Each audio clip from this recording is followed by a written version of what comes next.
How much money you earn depends on how much fish you catch. Okay. So some people will go out and they'll earn mombak, nothing. They'll catch zero because they are new fishers. They don't know, they don't understand how to catch. Then you get someone that catches 200 fish and the fish sells at 100 rand per fish. This is another thing that people must understand about fishing. We have many vessels fishing at any particular day at various locations around the coastline. And we have to pay sometimes almost over R1 million a day to these vessels for the fish that they've harvested. Vessels don't wait for their money. Our model is around not only supplying restaurants, but the informal market and our disadvantaged communities to benefit from our resources. So we are redirecting our resources towards communities and enterprise development, and that is something that we're very proud of. Yes, our communities are used to eating meat, but fish is another protein that is also very healthy for you. So we hope that this will really transform the informal space as well and provide opportunity for our disadvantaged communities. We always thought BEE was about jobs and shareholding, but there's another component, enterprise development support and supply chain support of black businesses. Today, we have a revolutionary small-scale policy. Well, it's not implemented today, it's an old policy, but it's one of the most progressive policies in fishing history, where it seeks to change our historical injustices and exploitation by forcing us to create community entities that will be awarded multiple species of commercial rights long-term. Ladies and gentlemen, welcome to the SETFA podcast. As we celebrate the month of cooperatives, which is July, it is declared by United Nations, and I'm going to quote the theme for the 2025, which is driving inclusive and sustainable solution for a better world. What a befitting topic to engage the one and the best in the country, Only Fishers Secondary Co-operative, based in Western Cape. They're joining us today and they're going to be unpacking everything to do with fish. Lovers of fish, stay in touch because you're going to be learning so much. Even those that are aspiring to know about the sectors, the rules and regulations, how to go about starting or operating in it. Stay tuned. I'm joined by none other than Mr. Faiz. Welcome, sir. Thank you so much. So happy to be here. Lovely to have you, sir. Thank you for having me. Yes. You have vast knowledge and experience about the fishing industry. Tell us, where did your journey begin? How did you find yourself in this industry? So my journey is one of generational family contribution. Specifically, I'm from Kalk Bay. So I'm a 5th generation active fisher. Although this year was the first time in my life that I haven't been out fishing. I'm more on the, you can call it the executive side of the business now. But hands-on, we keep our hands wet, 4 generations providing work for our communities. So it started in the historical fishing community of Kalk Bay, where our forefathers have created industries and sectors where we never had sectors before. So I've learned from our fishing forefathers what is needed for longevity and success and sustainability within the fishing community. So you are a true testimony of life will teach you. Absolutely. Not books only. The best teacher is doing. Yeah, Precisely absolutely that. agree. Okay, so now that you have this legacy from your family about fishing, did you commercialize it? Did you formalize it as a business? And I can sense that the place where you're originally from, it's Western Cape. Yeah. Please tell us a bit about formalizing of the business and how has it transpired into a successful business up to date? Awesome. So this one is very important. So before, to give some context, historically, if you wanted to be a commercial fisher, you needed to apply for fishing rights through the FRAP process, fishing rights application process, with the Department of Fisheries. All right. Prior to that, my forefathers and all of our forefathers had to do arrangements with the colonialist companies that had the fishing rights before, So we started with those type of harvesting arrangements. Then you applied for fishing rights, and they were awarded to commercial entities.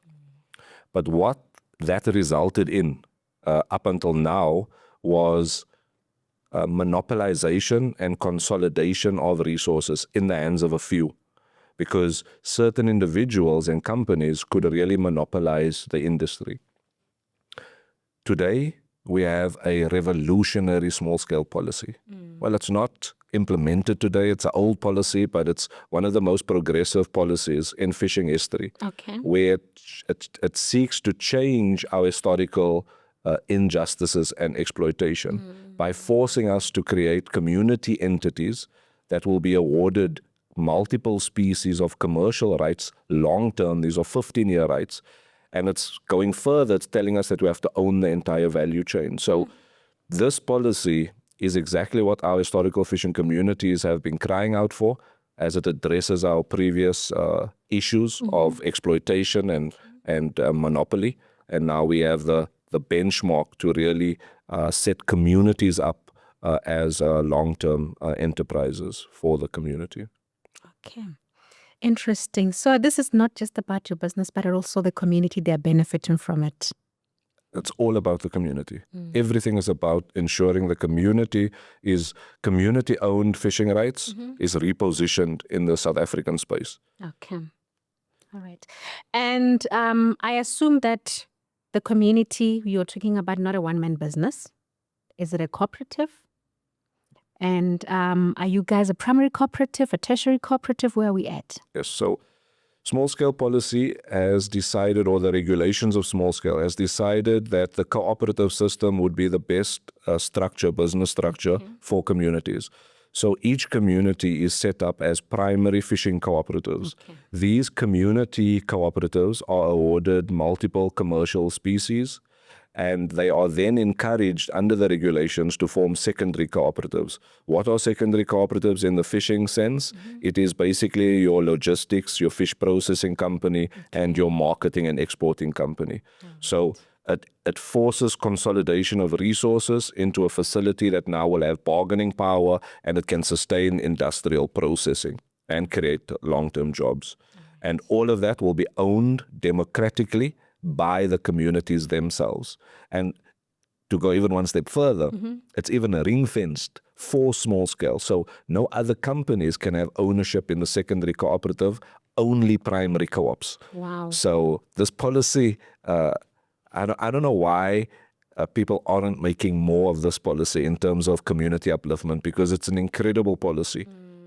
So yeah, we're very excited by this, and very grateful that we are the custodians today that can implement structures and infrastructure that our forefathers have been dreaming out for and crying out for. We are the privileged one to be implementing this now. So we're very excited to be actually getting our hands dirty and developing and building this business.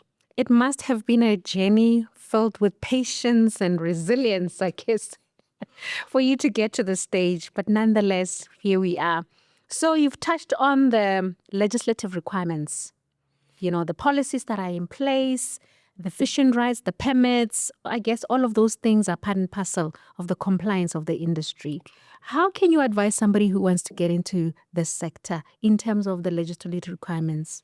So in order to be a small-scale fisher, there are 4 basic requirements under the regulation. Okay. You have to be a South African citizen. Okay. You have to be 18 years and above. Right. You have to have 10 years cumulative traditional fishing experience. 10 years? 10 years cumulative fishing experience. Okay. And you have to be solely dependent on that traditional fishing to sustain your livelihood and the household of your family. Do you need to know how to swim? It would help.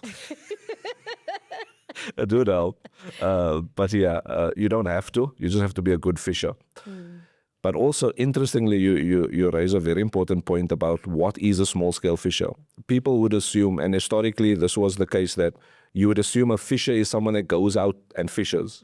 Small-scale recognizes the entire value chain contribution. So women, that clean fish, that sell fish, guys that dry fish, that market fish. So not only the fisher itself, but everyone involved in the ecosystem is classified as a small-scale fisher. So you don't have to only be someone that goes out and catches the fish, but if you're part of the value chain and that experience is 10 years cumulative, you can apply. Okay, so for people to acquire that 10 years of experience, do they volunteer? How do you go about doing that? Absolutely, yeah. So for the youth especially, so now right now we have a couple of thousand of verified small-scale fishers. We have, I think, 62 cooperatives in the Western Cape alone. And there's an opportunity this year, at the end of this year, for new people to apply to be small-scale fishers. They're reopening the process. So those are people that maybe missed the opportunity originally, but they do have the 10 years cumulative experience. Then we have youth that want to be small-scale fishers. That is the future of the fishing industry, but they don't have 10 years. Yes. So they volunteer to be workers of the cooperative.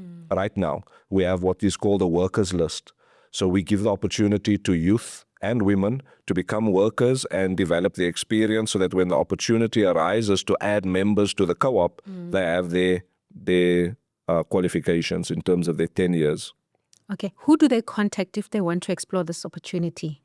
So you have to apply through the cooperative and the community where you fish, basically. Okay, all right. So it would have to be, if you're around Cork Bay area, you would apply through Cork Bay Cooperative, but the Department of Fisheries, they would handle the application process. Okay. You know?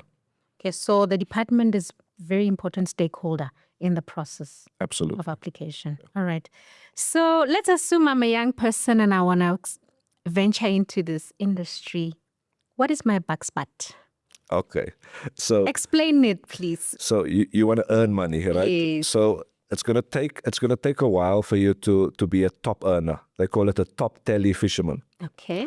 So normal day of fishing, you go out, you're gonna catch some snook, and there's so much snook that the snook is jumping out of the water, all right? How much money you earn depends on how much fish you catch. Okay. So some people will go out and they'll earn mombak, nothing. They'll catch zero because they are new fishers. They don't know, they don't understand how to catch. And then you get someone that catches 200 fish and the fish sells at 100 rand per fish. So they're making thousands a day when some people is making zero on the same boat. So it depends on your skills and how much time and effort you put into developing that skill. It will determine your total income and your buck spot. Okay. Yeah. And let's assume that it's a good day. There's a lot of fish. Do I get any fries as an employee? Depends on the boat again. So the fries is how much fish you can take home to your family. Absolutely. Some boats are generous. Some boats are not as generous because the more fries the guys take home, the less fish there is for the boat to earn in terms of commission. Okay. So some boats, they just allow a certain amount, but yeah, it's a very important tradition, the fries, and especially the younger fishers, they take fries to the older fishers. They can no longer fish because of their age. So that's another, almost like a welfare type of service that we do in the community. Okay. Now that you've gotten us into this interesting information, where did the journey between your cooperative and CEDA or SEDFA begin? So SEDFA, previously CEDA, yeah, it started when our cooperatives were registered. So SEDFA is the one that registers your secondary cooperative. Okay. We can't do it ourselves. So our officials that we have a very good relationship with, they were with us from the beginning, even in our developmental stage. And it was important to have SEDFA, our officials, with us every step of the way, so that the official can understand our business model, because our business model is unique. True. And if SEDFA is going to present our business model for funding opportunities and support, they need to fully understand our business. So that is why we went with the approach of including our SEDFA official with us in every step of the way, and it's been very, very helpful.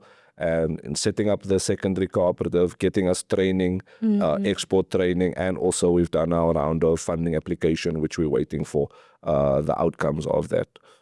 I'm glad to hear that there was a positive trajectory between SEDFA as well as your cooperative. And now you're even talking about secondary cooperative, and possibly there will be a tertiary cooperative in the sector. 100%. Yeah. That is the ultimate goal.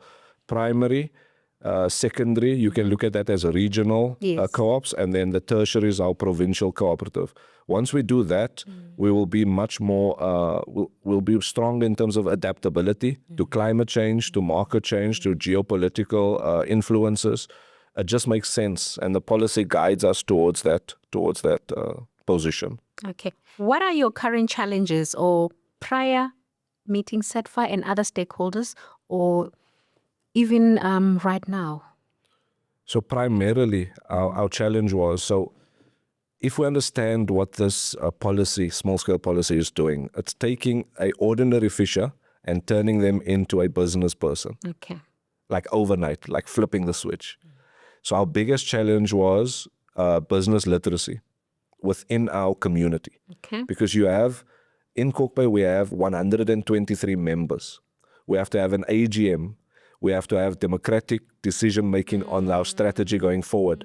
How does a normal fisher make the right business decisions when they don't have the capacity or the understanding of business, when majority of them never even set up a business, they were fishers?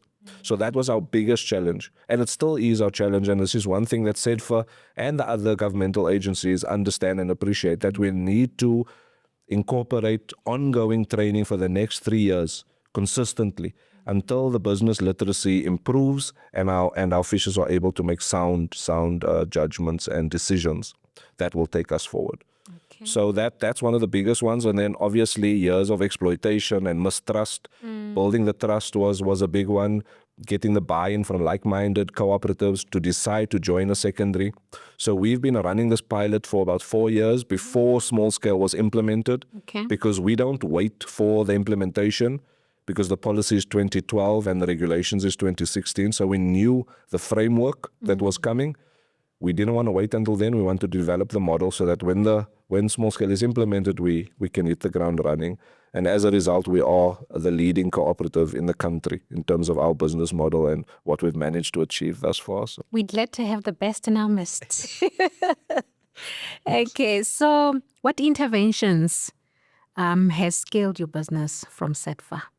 So financial support, okay.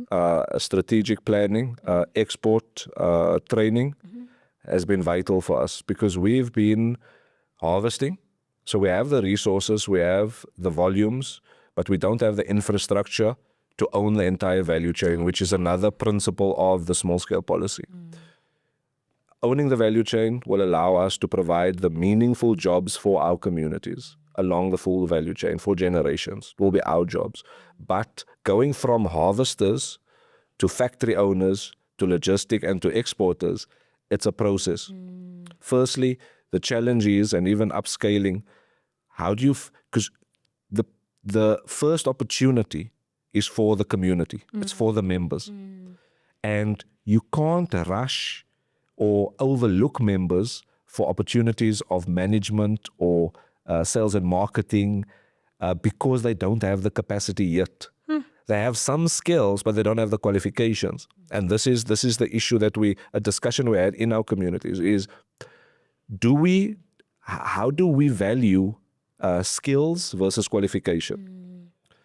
So that was our biggest challenge of scaling, is waiting for the right people to step up to take the positions that we need them to fill, and then move with them and grow together as a team. Because this is the only structure where they will have preferential access to the jobs and the opportunities.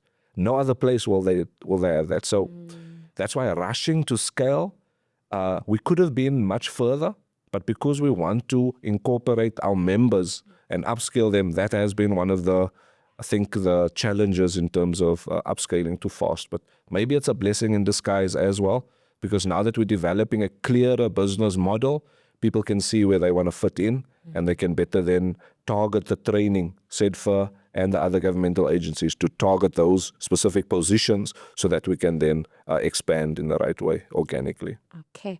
How did you acquire some of your equipments or tools of trade? So again, surprisingly, BEE Act. Lots of people are, I don't know why, but against this. because I don't think they truly understand it. We didn't truly understand BEE until recently, this year actually. Tell us more. So we always thought BEE was about jobs and shareholding. But there's another component, enterprise development support and supply chain support of black businesses.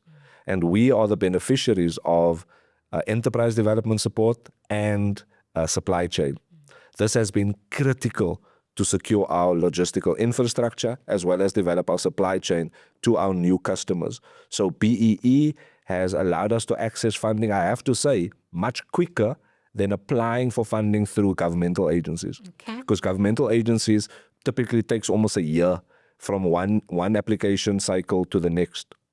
This one was like weeks. Really? And the funding was released. Wow. So I think BEE has been a real game changer for us and something that I think more black businesses should really look into for that immediate support, enterprise support, and especially supply chain. Additionally, we have received funding from Sandbox initiatives as well. Very impressed with Sandbox.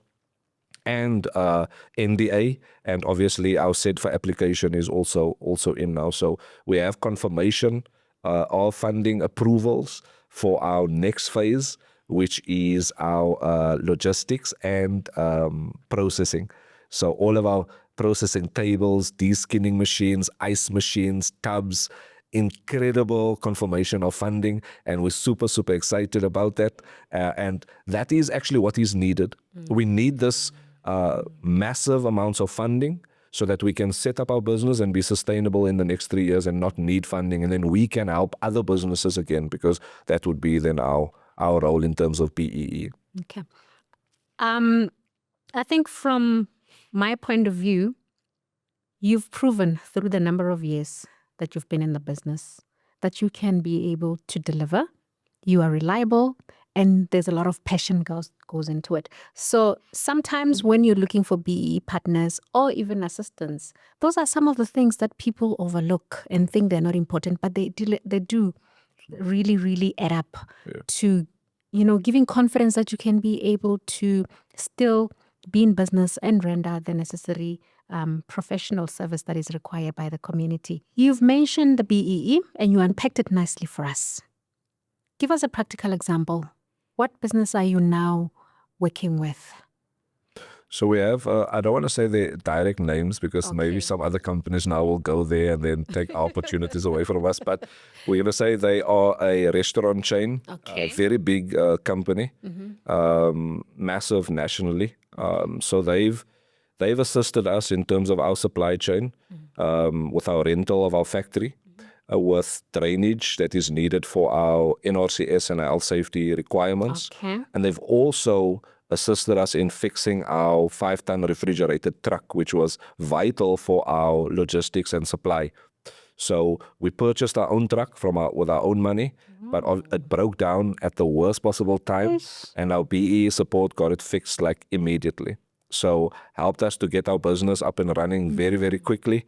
So that was one of the practical ways. And then there's another opportunity of interest-free loans that they're giving us as part of the supply chain for the next 2 years, about $500,000 per year.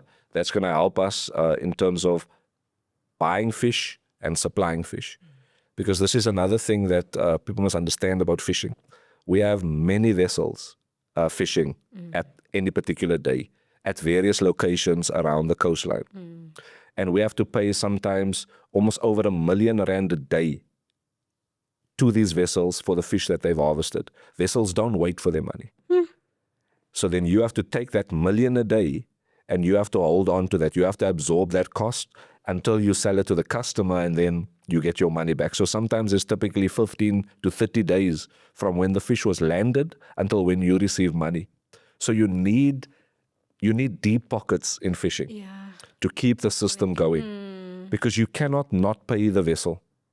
The guys, the crew, they get paid daily from the vessels, so they have to be paid. So that is where the support is fundamental.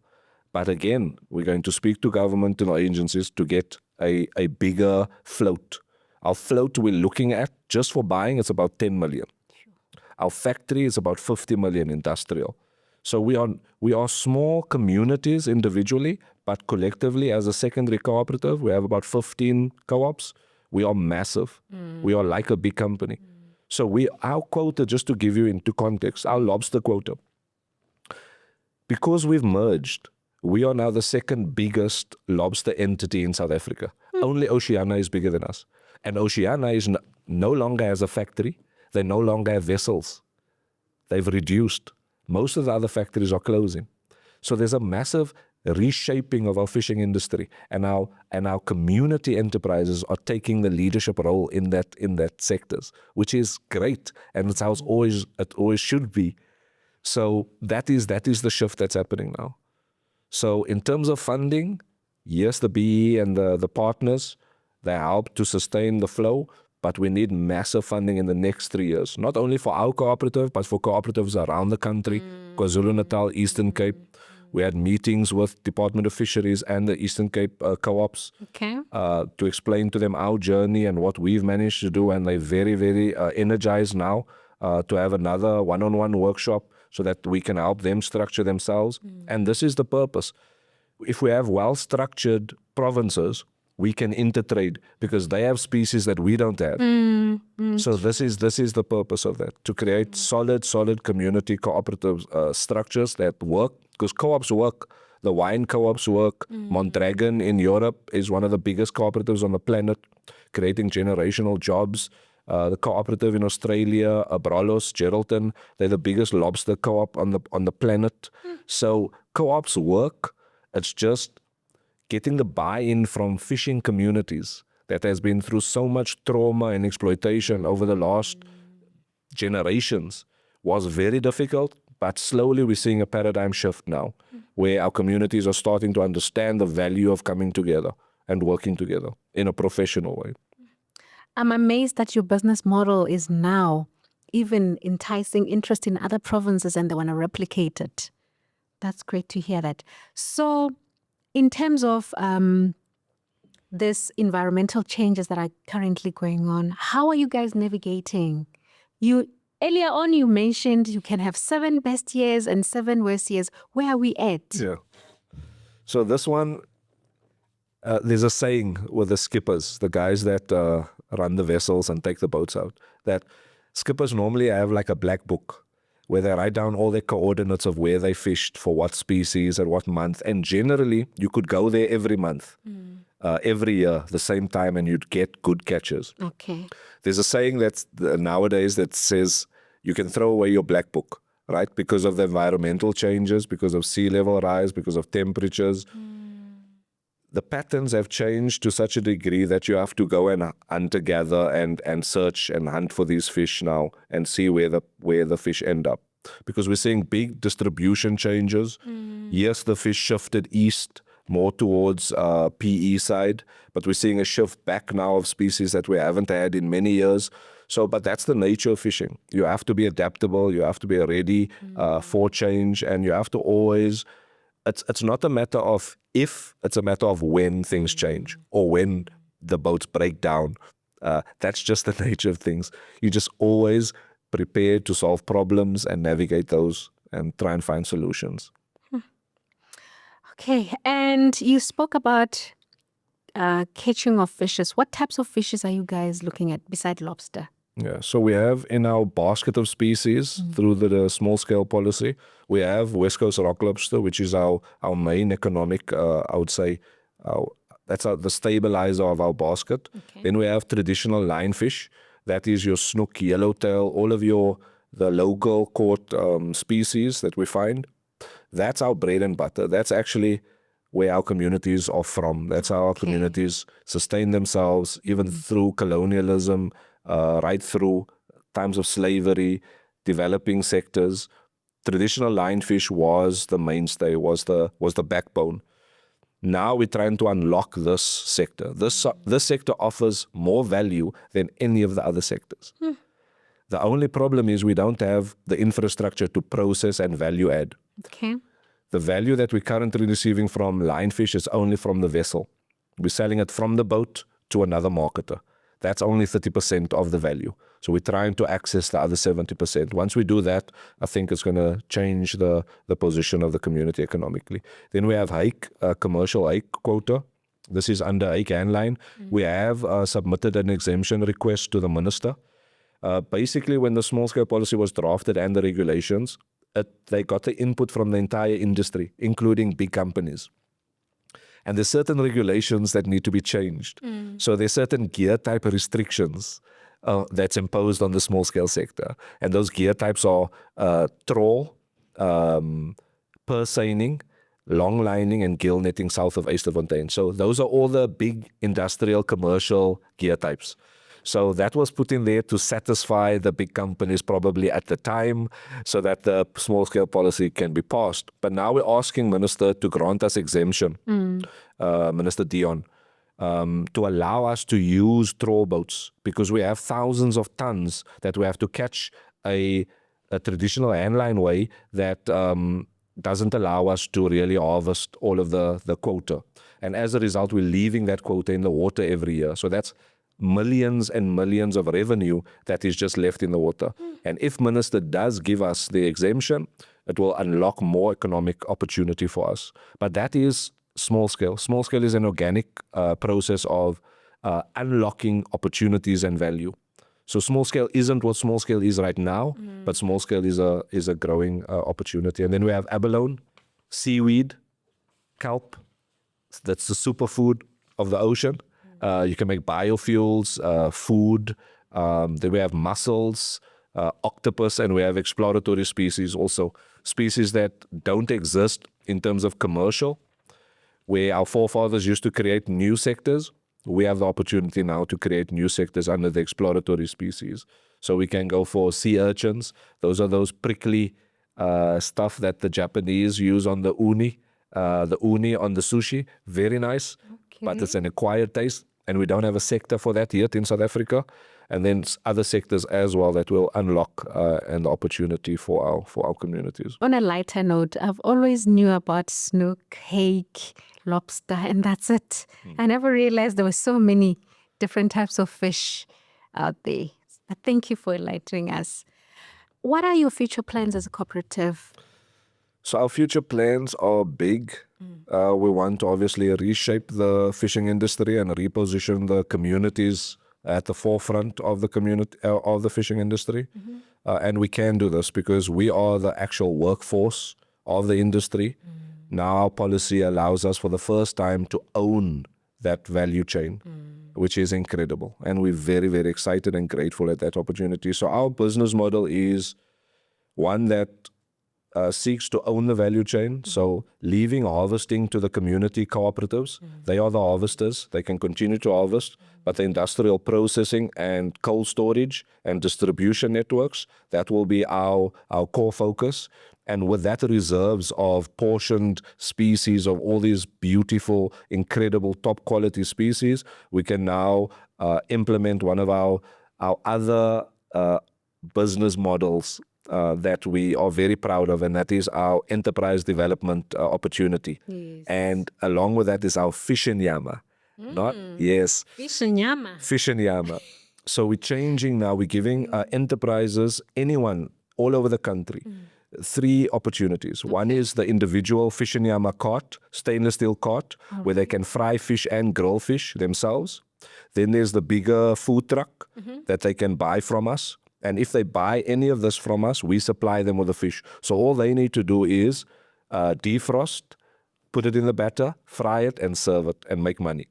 So our model is around not only supplying restaurants, but the informal market and our disadvantaged communities to benefit from our resources. So we are redirecting our resources towards communities and enterprise development, and that is something that we're very proud of. And we've already received approval for grant funding for 8 fish and yama carts, stainless steel carts. So as soon as all of the approvals are signed, we will manufacture our first carts, and then we will be able to promote that, and then people can apply for those funding for those carts, and we'll be able to help people set up business and sell fish. Very healthy protein. Yes, our communities are used to eating meat, but fish is another protein that is also very healthy for you. So we hope that this will really transform the informal space as well and provide opportunity for our disadvantaged communities. We're definitely looking forward to Fisher Nyama, especially here in the inlands. Definitely. So how do people get hold of you? So we have a website. It's just a basic page, Only Fishers, www.onlyfishers.co.za, or they can contact us on connect@onlyfishers.co.za. And this is also part of our development. So we need a social media youth to run our social media campaign, for us to do podcast interviews. This is very important. This is the world we're in now, and this is why we didn't want to get professional people in to run our media. We're slowly advertising it in our communities so that we can get interest and encourage them to really take our social media platform and our presence to the next level, as well as our online marketing. Yes. Very, very big as well. Yeah. Fellow entrepreneurs, it's been an amazing session where we learned about fish, as well as what the regulatory requirements, what types of fish are there. I hope you were as excited as I was with this information that we gained. Thank you so much. As we are closing, I'd just like to remind you of this quote. You can give a man a fish and sustain them for a day, or teach them how to fish and sustain them for a lifetime. Signing off from SETFA, Sharon Mohali. Thank you.